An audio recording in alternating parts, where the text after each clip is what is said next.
It's Ireland versus the Springboks, everyone. Is this still one of the biggest beefs in world rugby? Let me know in the comments down below and we'll get started. Well, when did this beef begin? Well, possibly when Ireland topped the world rankings in 2022. I posted a video about that at the time and it got a lot of interest from South Africans. Maybe because Ireland have won 4 out of the last 5 matches against the Springboks. That's quite some record against the double world champs. Or maybe the perceived arrogance of the Irish following their group stage win at the Rugby World Cup against the Springboks. But whatever it is, the beef is real and Ireland's recent dip in form will do absolutely nothing to abate it. Okay, where are each team at? Let's look at Ireland first. And it's got to be said, with some of their stars just aging a little bit, they've had some patchy form over the last 12 months, I would say. The Lions that they got selected didn't all perform as highly as they have done previously. So they're definitely just finding their way through this period. They've dropped to 4th in the world rankings, but a little bit of a return to form when they hammered Australia, a weary Australia, it must be said. But Ireland looked much more like themselves last time out. South Africa, though, are looking ominous. Last time out, they put a relatively second string out against Italy. The week before, the first string struggled against France with only 14 men on the field, actually, same as last week as well.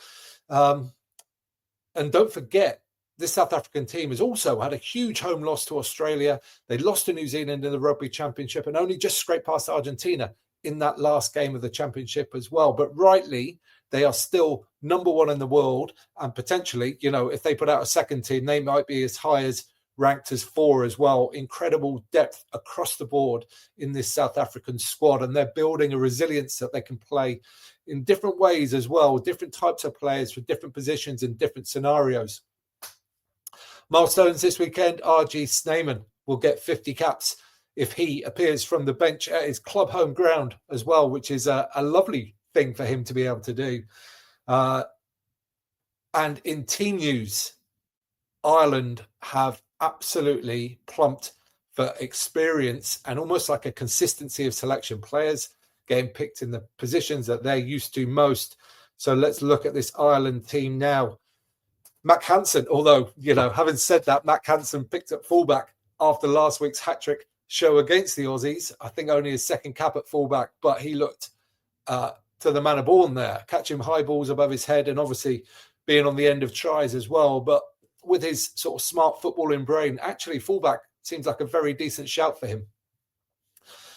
Tommy O'Brien and James Lowe on the wings, and returns for Gary Ringrose and Bundy Aki, the favoured partnership for many years. Ringrose back from injury. Bundy Aki struggling a little bit for form over the course of the year. Not his just barnstorming best for a while now. And he's been on the bench a little bit, but gets the slot here. A show that Andy Farrell trusts his biggest players to show up in the biggest games. We saw that in the Lions at the summer. Will his Irish players here be able to repay that faith? Gibson Park, obviously at 9, with Sam Prendergast favoured over Jack Crowley for the 10 shirt.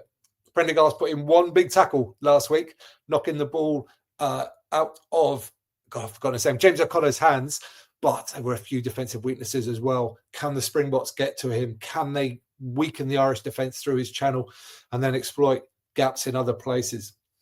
As we look through the forwards, this is really bulk standard, number ones for the shirts over the past sort of 4 or 5 years, really. Porter, Sheehan, Furlong, James Ryan, Ty Byrne, Josh van der Fleer, Caelan Doris, joined by Ryan Baird in the back row, who I once described as almost like a luxury player because he just seemed to only do the big plays, and I question maybe his effectiveness in other phases of the game. But this autumn series, he's really come through as one of Ireland's best players, been really effective across the park.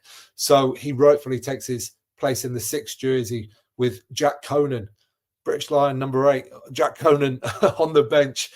He's joined by Ronan Kelleher, Paddy McCarthy, Finlay Bealham, Cian Prendergast, Craig Casey, Jack Crowley and Tom Farrell.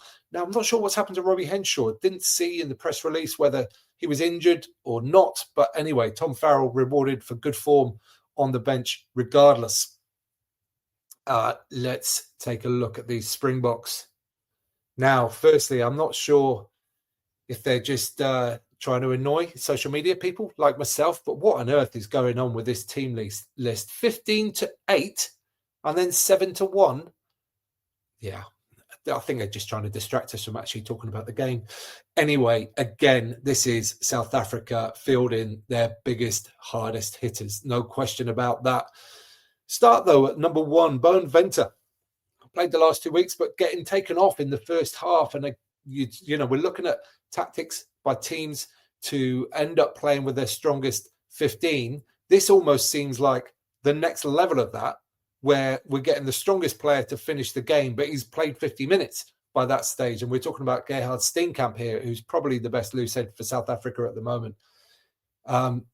So fully warmed up, maybe tiring a bit towards the end. It's an interesting experiment, that one. I think it's been deliberate, that, it's not been just you're not performing, because certainly Venter went pretty well against France before being hooked off. So we're interested to see whether he gets taken off after 30, 35 minutes again this week.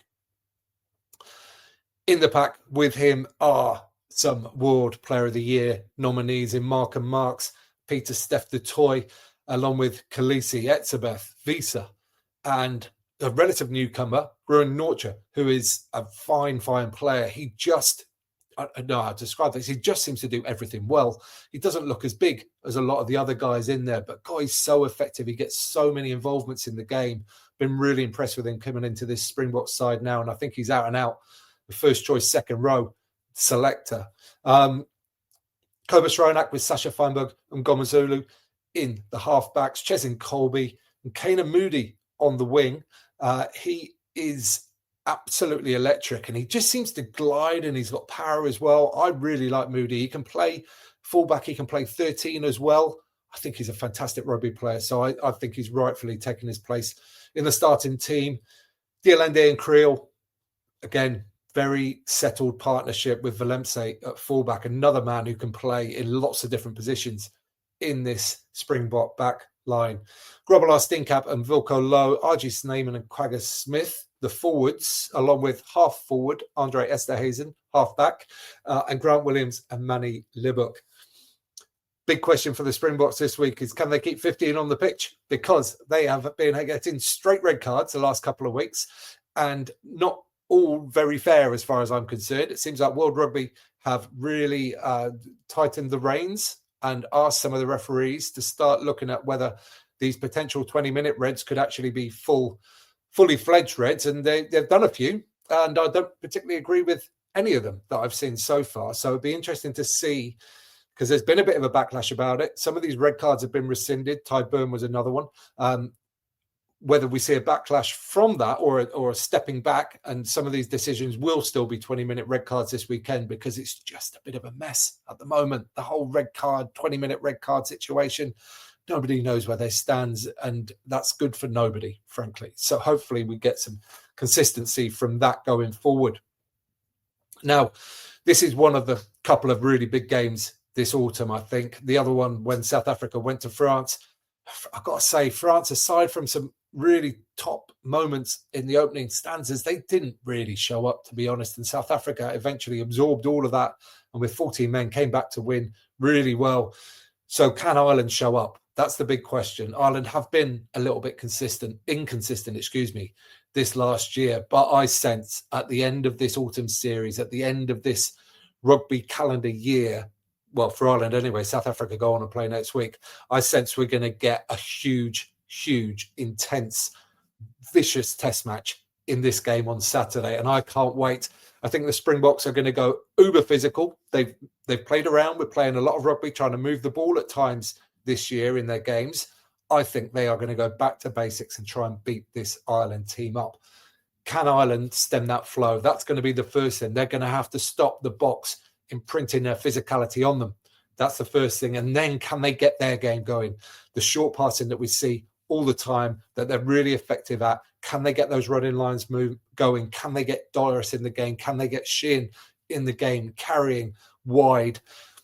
That's where the game's going to be won or lost. And I think it's going to be incredibly tight. I am going to go with Ireland, but really close. 1 point win for Ireland for me. 23-22, maybe with another drop goal to win it in the last play. Who knows? But let me know what you think in the comments down below, and to join you there for a friendly conversation. Give this video a thumbs up while you're down there if you don't mind. It helps other great rugby fans just like you find it, and you can subscribe there. You can watch that one next, and don't forget to get out and play.